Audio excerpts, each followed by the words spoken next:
आज से 30 से 40 साल पहले तुम भिखमंगे थे, भूखे मर रहे थे, तुम्हारे घर की बहन बेटियों की इज्जत लूटी जा रही थी। भारत उस टाइम पे आया था। बांग्लादेश में जो भारत का हाई कमीशन है उसके अंदर घुस करके प्रोटेस्ट करेंगे और उसके अंदर घुस करके तांडव मचाने का प्रयास करेंगे। ये इसने खुली धमकी दी है। पाकिस्तान के 80-90 हजार सोल्जर्स घुटनों के बल ऐसे अपने हथियारों को सामने रख करके हमारे सामने उस टाइम सब भूल गए थे। वो अगर भारत ने चाह लिया ना, एक हफ्ते के अंदर भूख से तड़पते हुए बोलोगे कि हमें अपने देश में चाय मिला लो, लेकिन 2 वक्त का अनाज दे दो। जिस देश को हमने जन्म दिया, बड़ी प्राउडली इस बात को हम एक्सेप्ट करते हैं कि इनके पिताजी, इनके पापा, इनके बाप, इनके अब्बा जान हम हैं। अब मैं किसकी बात कर रहा हूं आप समझ गए होंगे। मैं बात कर रहा हूं बांग्लादेश की। 1971 से पहले जिसका वजूद नहीं था, आज के समय तक जिसकी भारत के आगे कोई हैसियत नहीं है, आज वो देश हमारे बारे में क्या विचारधारा रख रहा है। क्यों?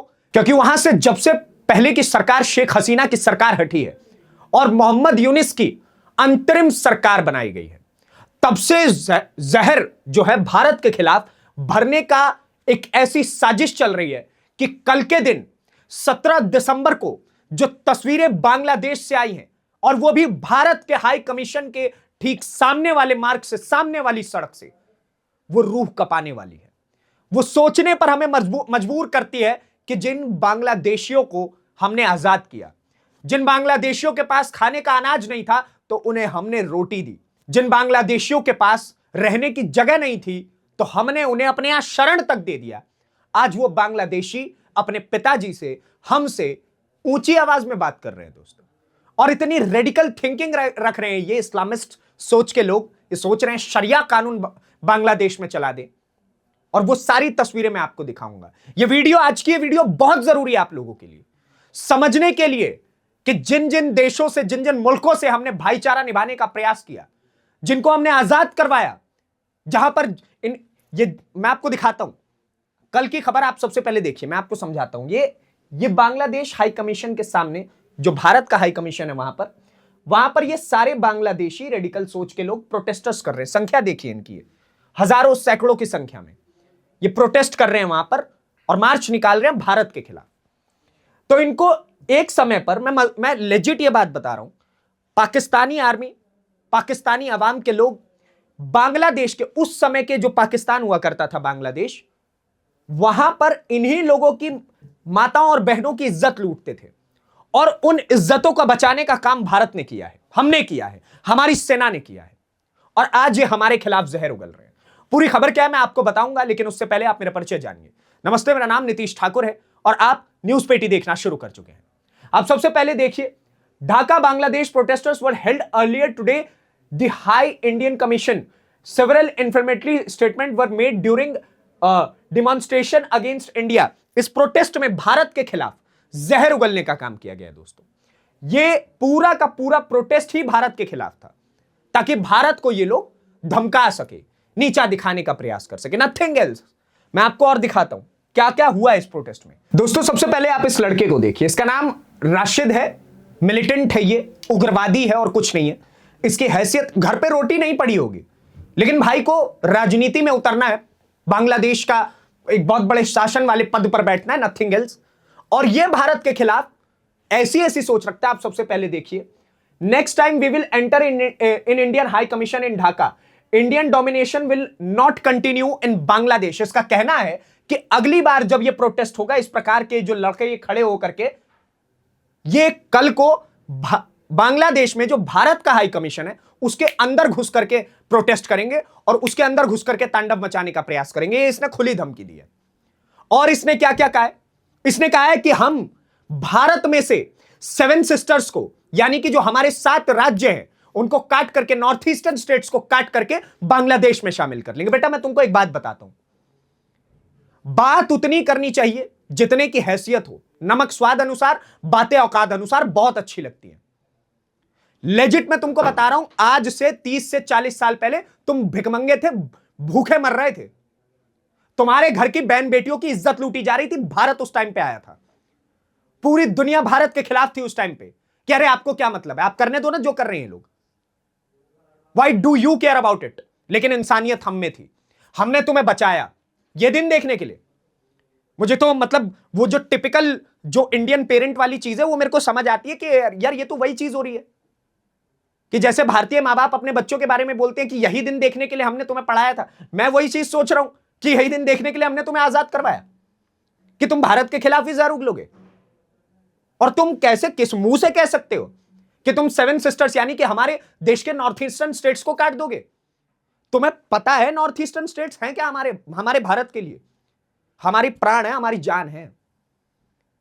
याद करो वो दिन जब पाकिस्तान के 80-90 हजार सोल्जर्स घुटनों के बल ऐसे अपने हथियारों को सामने रख करके हमारे सामने, उस टाइम सब भूल गए थे वो। उस टाइम पे हमें पिताजी बोल रहे थे, पापा बोल रहे थे वो, और कह रहे थे बख्श दो, और तब तुमको आजादी दिलवाई है।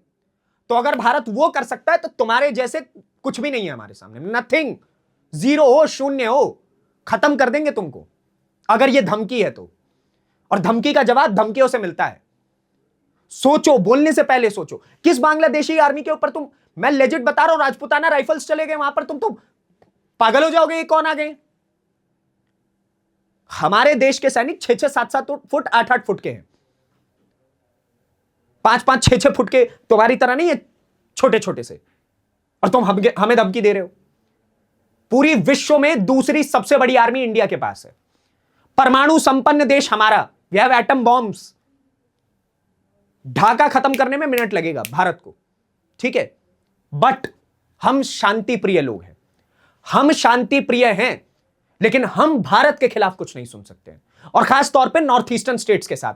अगर तुम सोच रहे हो कि यह पुराना भारत है जो नॉर्थ ईस्टर्न स्टेट्स के साथ कहीं ना कहीं ज्यादती करता था, जो इग्नोर करने की कोशिश करता था, हमने कभी इग्नोर ही नहीं किया नॉर्थ ईस्टर्न स्टेट्स को।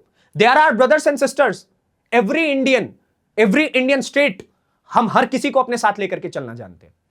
अब देखिए, इसको तो हटा ही दीजिए, ये ऐसे ऐसे खत्म हो जाएंगे, चुटकियों में ऐसे खत्म होंगे, इन अ स्नैप।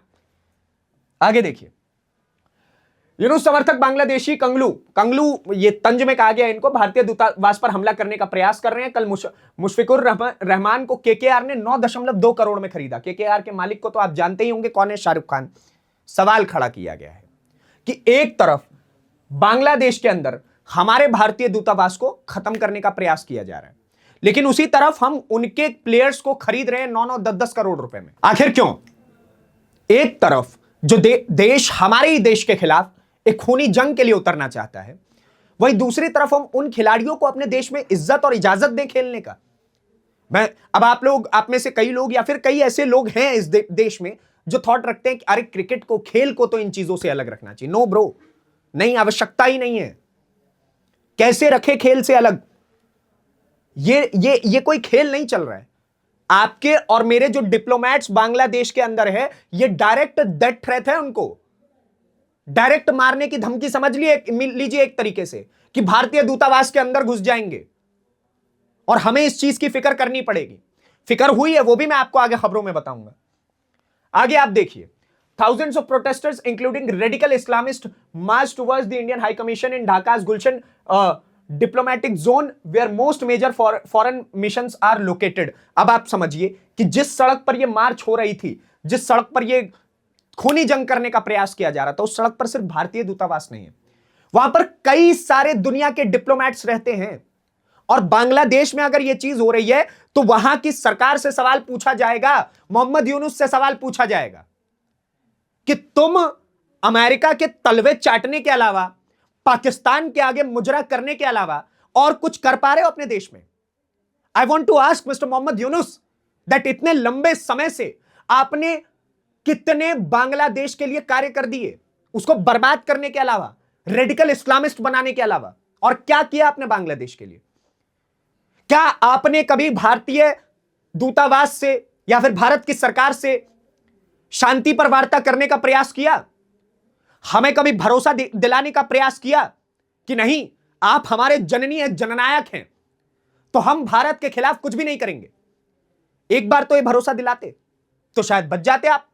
आज नीतीश ठाकुर आपके बारे में बातें नहीं कर रहा होता, हमारी न्यूज पेटी की टीम ऐसी बातें नहीं कर रही होती, लेकिन आपकी आदत बन चुकी है गालियां सुनने की। मोहम्मद यूनुस, जिसे एक समय पर जब वो अंतरिम प्रधानमंत्री के लिए चुने जा रहे थे, उस समय पर सब सोच रहे थे कि अरे ये तो गरीबों के मसीहा है बांग्लादेश के अंदर, अच्छी सोच के व्यक्ति होंगे, लेकिन what you are giving to us दिख रहा है तस्वीरों में। और आप देखिए, एक के भी खिलाफ कोई एक्शन नहीं हुआ होगा, मैं लेजिट आपको ही बात बता रहा हूं, ना मेरे पास कोई ऐसी खबर आई। आगे आप देखिए, ये तृणमूल कांग्रेस के लीडर हैं, जिन्ना इस देश से चला गया अलग देश लेकर के, लेकिन जिन्ना के जो समर्थक हैं वो आज भी हमारे देश में रहते हैं। वो आज भी भाईचारा, वो दिमागी तार आज तक जुड़ा हुआ है जिन्ना और यहां के कुछ लीडर्स का। तृणमूल कांग्रेस के लीडर है, तृणमूल कांग्रेस के नेता है कृष्णा दास। कहते हैं Bangladesh and Pakistan are our brothers. Bangladeshi और पाकिस्तानी इनके भाई लगते हैं, रिश्तेदार हैं इनके, अपने मुख से बता रहे हैं, मैं नहीं बोल रहा हूं, I am not putting my words in his mouth, but ये खुद एक्सेप्ट कर रहे हैं। और किस बेसिस पे एक्सेप्ट कर रहे हैं मुझे समझ नहीं आता। जो बांग्लादेशी आपके तृणमूल कांग्रेस के जिस स्टेट में गवर्नमेंट है, उस स्टेट के अंदर घुस करके उस राज्य को धीरे धीरे दिमक की तरह चाट चाट के खत्म कर रही है, आप उसी को भाई बता रहे हैं। जो पाकिस्तान, जिस पाकिस्तान के टेररिस्ट आपके दिल्ली के अंदर घुस करके लाल किला के सामने बम ब्लास्ट कर देते हैं, आपके पहलगाम में भारतीय नागरिकों के ऊपर गोली चला करके उनको मार देते हैं, आप उन्हीं लोगों को भाई बता रहे हैं। यह भाई बताना नहीं हुआ, यह दर्शाता है कि मानसिकता किस प्रकार से जुड़ी हुई है। इस्लामिस्ट होना, कुरान को मानना, मुसलमान होना, अल्लाह को मानना इज अ डिफरेंट थिंग। चलो ठीक है, आपका मजहब है, आप एक्सेप्ट करिए उस चीज को। भारत ही तो आपको इजाजत देता है आपके मजहब को प्रैक्टिस करने के लिए। पूरी दुनिया में कहीं वक्फ बोर्ड नहीं है, लेकिन भारत के अंदर है। इतनी इजाजत आपको भारत ने दे रखी है। लेकिन इस्लामिस्ट होने के लिए, वोट बैंक को अपने पास रखने के लिए पाकिस्तान से तार जोड़ना, बांग्लादेश से तार जोड़ना, उनको भाई बताना, अब्बा बताना, फूफा बताना, चाचा बताना इज अ डिफरेंट थिंग। ये डिफरेंशिएट करना पड़ेगा हमें, और इस चीज को समझना पड़ेगा कि ये जो आप भाई बता रहे हैं, ये किस लिए बता रहे हैं। आप इसलिए बता रहे हैं ताकि आपको कुछ स्ट्रांग वोट बैंक मिल जाए। और वो स्ट्रांग वोट बैंक कौन है? ये इस व्यक्ति को अकेला मत समझिए, ऐसे कई और लोग इसके आसपास में खड़े हैं जो इस विचारधारा से ताल्लुकात रखते हैं, और इसलिए ये अपने मुंह से बोल रहा है ताकि वो विचारधारा के लोग इसके साथ जुड़ जाएं, पाकिस्तानी समर्थक लोगों को का वोट बैंक इनके पास आ जाए। This is what he was saying, nothing else. और आगे आप देखिए, जैसे ही ये सब कुछ कांड होता है, तो अब आपका सवाल होगा कि भारत सरकार इस पर क्या एक्शन ले रही है। भारत सरकार क्या एक्शन लेती है आप देखिए। India shuts visa centre for in Dhaka एमिड threats from radical Bangladeshi leaders. जैसे ही बांग्लादेशी लीडर्स की तरफ से हमारे लिए थ्रेट आया, हमारे लिए धमकी आई, उसके बाद से ही हमने सारे वीजा सेंटर जो कि ढाका के अंदर बने हुए थे उन सबको बंद कर दिया है। अब बांग्लादेशी वीजा लेकर के, वैसे तो तारों के नीचे आने के अलावा इनको वीजा तो कुछ समझ आता नहीं है, बट फिर भी जो थोड़े बहुत भी लीगल वे में आते हैं उनके लिए भी अब रास्ता बंद हो गया है, और बाकी तो एसआईआर के माध्यम से निकल ही रहे हैं, गायब हो रहे हैं धीरे धीरे। तो सबसे पहले तो वीजा सेंटर बंद कर दिया गया भारत की तरफ से। नो, अब वीजा नहीं मिलेगा आपको, आप लायक नहीं है उस चीज के। पहले अपने देश की आंतरिक स्थिति संभाल लीजिए, उसके बाद हमारे देश में आने का प्रयास कीजिए। This is what India want to say. Bharat कह रहा है वर्ल्ड लेवल पे कि अब नहीं घुसने देंगे, बहुत हो गया, बहुत देख लिया आप लोगों का नंगा नाच। आगे आप देखिए, Bangladesh envoy summon after threat to mission seven sisters remark. Bangladesh का जो हाई कमीशन भारत के अंदर बना हुआ है, उसको हमारे विदेश मंत्रालय ने समन किया, बोला कि हमारे पास आकर के जवाब दो इस चीज का, क्या चल रहा है तुम्हारे देश में, मजाक है क्या? हमारे हाई कमीशन को वहां पर धमकियां मिलेंगी और यहां हम तुमको लड्डू पेड़े और मिठाई खिलाएं? Do you really think it's a joke? और तुम्हारे देश से हमें फायदा क्या है? शून्य, जीरो, नथिंग, कोई फायदा नहीं हमें तुम्हारे देश से। और उसके बाद तुम हमारे लिए ये रिमार्क्स दे रहे हो। मुझे मेरा हाई कमीशन सुरक्षित चाहिए, विदेश मंत्रालय ने साफ तरीके से बोला। मुझे मेरा बांग्लादेश के अंदर बना हुआ भारत का हाई कमीशन सुरक्षित चाहिए, और अगर ऐसा कुछ नहीं होता है तो ऐसे ऐसे एक्शन लिए जाएंगे। बांग्लादेश सोच नहीं सकता उस चीज के बारे में, Dhaka can not even think about it. Dhaka नहीं सोच पाएगा उस चीज के बारे में, ना यूनिस सोच पाएंगे। तो इस चीज के ऊपर काम करो। अब मैं आपको बताता हूं कि इनके अंदर तिलमिलाहट पता है किस चीज से? भारत के लिए, क्योंकि हमने शेख हसीना को शरण दे दी। शेख हसीना जो पहले बांग्लादेश की प्रधानमंत्री थी, जिनको अचानक से वहां पर उन्हें सत्ता से हटा दिया गया, पूरी एक मिशन के तहत, पूरी एक रेडिकल सोच के तहत उनको हमने भारत के अंदर शरण दे दी। ये चाहते हैं कि हम शेख हसीना को वापस बांग्लादेश भेज दें और ये उनको मार डालें, बट भारत कह रहा है ना, सोच समझ के थोड़ा। इनके कोर्ट ने तो उन्हें फांसी की सजा तक दे दी कि मार दो इनको, पाकिस्तान बना दिया है, भुट्टो भुट्टो की तरह इसको भी फांसी पे चढ़ा देंगे। बट ऐसा कुछ होने नहीं वाला है, क्योंकि इस बार भारत वहां पर बीच में खड़ा हुआ, भारत कह रहा है अभी नहीं भेजेंगे। पहले वैश्विक स्तर के जो नियम कानून है वो मुझे समझाओ, मुझे बताओ क्या रीजन है कि हम तुम्हारे पास वापस भेजे शेख हसीना को, उसके बाद ही वापस मिलेंगी वो, तब तक बैठे रहो शांति से। भारत ने डायरेक्ट मैसेज दिया है। अब समझ सकते हैं इस पूरे मैटर से कहीं ना कहीं हमें अब देखने को मिलता है कि भारत भी वर्ल्ड लेवल पर अपने थॉट्स को सामने रखना अब जान चुका है। पहले भारत चुप्पी रखता था, अब भारत चुप्पी नहीं रखता है, अब जवाब देता है, मुंह तोड़ जवाब देता है और खतरनाक जवाब देता है। डरते हैं देश, ऐसे ऐसे रेडिकल सोच के जो कंट्रीज हैं वो डरते हैं अब भारत से। ये परिस्थितियां बदली हैं, लंबे कुछ अंतराल में, बीते कुछ अंतराल में ये परिस्थितियां बदली हैं। आगे की आप एक और तस्वीर देखिए, ये हेमंत विश्व शर्मा जी हैं, असम के मुख्यमंत्री। जब सेवन सिस्टर्स के रिमार्क के बारे में बोला गया कि हम जो आपके नॉर्थ ईस्टर्न स्टेट हैं उनको खत्म कर देंगे, तो असम उसमें सेवन सिस्टर्स में सबसे प्रथम नंबर पर आता है। बॉर्डर स्टार्ट ही वहीं से होता है। असम के मुख्यमंत्री साहब ने बोला रुको थोड़ा, सोच समझ के, हैसियत में। सीधा रिमार्क इन्होंने पता है क्या दिया है, कह रहे बांग्लादेश भूल गया है शायद कि भारत परमाणु संपन्न देश है। भारत के मुख्यमंत्री ने डायरेक्ट ये बांग्लादेश को बताया है कि बांग्लादेश में जो रेडिकल ग्रुप्स बैठे हुए हैं वो शायद भूल गए हैं कि हमें जो वो काट के अलग अलग करने की बात कर रहे हैं, ये शायद थोड़ा सा इस चीज को दिमाग में डाल लें कि भारत परमाणु संपन्न देश है, तुम्हें खत्म करने में मिनट नहीं लगाएंगे। हेमंत बिस्व शर्मा ने खुली चेतावनी दी है बांग्लादेश को। आगे आप देखिए, नॉर्थ ईस्ट को भारत से अलग करने वाले हर विचार को नष्ट करने की हिम्मत रखते हैं हम।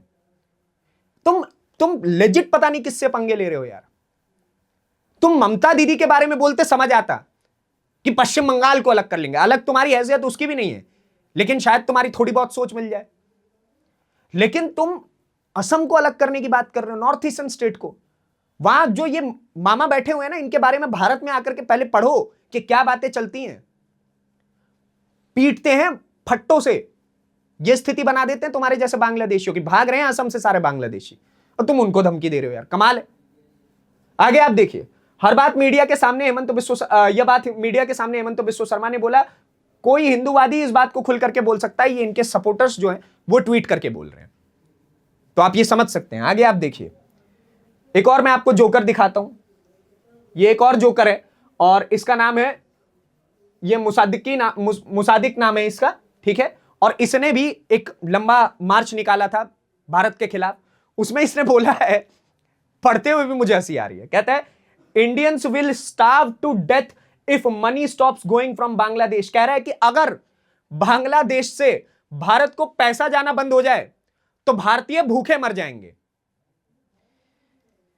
ना तुम्हारे पास हमसे ज्यादा अनाज, ना तुम्हारे पास हमसे ज्यादा फॉरेन रिजर्व, ना तुम्हारे पास हमसे ज्यादा पैसा, ना तुम्हारे पास हमसे ज्यादा आर्मी, ना हमारे देश से अधिक तुम्हारी पॉपुलेशन, ना वर्ल्ड लेवल पे तुम हमसे ऊंचे स्तर पे आते हो किसी भी चीज में, और तुम कह रहे हो कि भारतीय भूखे मर जाएंगे।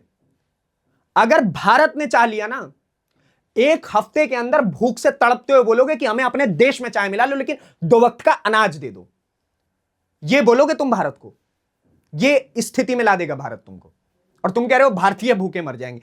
लेजिट मुझे लगता है ये रेडिकल ग्रुप्स के लड़के नहीं हैं, ये स्टैंड अप कॉमेडियंस हैं वहां के, और हंसाने के लिए ये सब कर रहे हैं और कुछ नहीं कर रहे हैं। इनकी कोई हैसियत नहीं है। देखिए ना, बताइए, नए नए लड़के, दाढ़ी मूछ नहीं आई है इसकी, देख रहे हैं आप, इसके ना बियर्ड ना मॉस्टैच, बातें करेंगे बड़ी बड़ी। एक और आप देख लीजिए, Pak funded Razakars from Dhaka university were seen burning effigy of Indian Prime Minister Modi in Dhaka on 16 December 2025. Protest with slogans to cut off 7 sisters are made after talking considerable help from India during food crisis throughout the year. कह रहे हैं इन्होंने, जब 17 तारीख को ये सब कांड हुआ उससे एक दिन पहले पाक फंडेड रजाकार्स यानी कि पाकिस्तान के टुकड़ों पे पलने वाले ये जो प्रोटेस्टर्स हैं, ठीक है, इन्होंने नरेंद्र मोदी जी की तस्वीर बनाई और उसको काटने की और चप्पल जूता फेंकने की ये सारी कोशिश की, और उसमें इन्होंने बोला है, फिर से वही वाला काम इन्होंने बोला है, 7 सिस्टर्स अलग कर देंगे। ये पूरी खबर थी, ये खबर भी थी और साथ ही बांग्लादेश को उसकी हैसियत दिखाने की भी वीडियो थी। इस वीडियो को ज्यादा से ज्यादा शेयर करिए, पहुंचाइए उन लोगों तक जो बांग्लादेश के पैरोकार बन के भारत में बैठे हुए हैं, और उनको बताइए कि उनकी असलियत में स्थिति क्या है, उनकी असलियत में हैसियत क्या है। ये वीडियो उसलिए आवश्यक है।